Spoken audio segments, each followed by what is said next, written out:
लाडकी बहीण योजनेचे आमिष दाखवले जात आहे। जनतेने 1,500 ते 2,000 रुपयांसाठी नरेंद्र मोदींकडे महाराष्ट्राचा स्वाभिमान गहाण ठेवू नये। त्यांच्या पैशाला ठोकर मारून संविधान संपवू पाहणाऱ्या भाजप सरकारला धडा शिकवावा असे आवाहन काँग्रेसचे राष्ट्रीय अध्यक्ष मल्लिकार्जुन खरगे यांनी केले।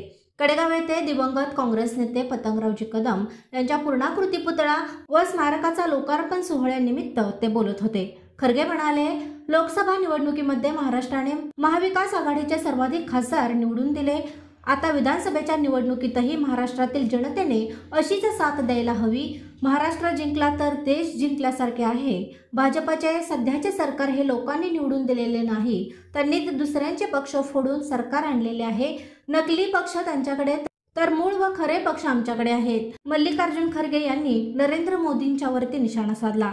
निवडणुका डोळ्यासमोर ठेवून कोणत्याही इमारतीचे पुतळ्याचे घाई गडबडीत उद्घाटन करण्यात मोदी धन्यता मानत आहेत। छत्रपती शिवाजी महाराजांचा पुतळा उभारतानाही गडबड झाली आहे, त्यातूनच पुतळा कोसळला।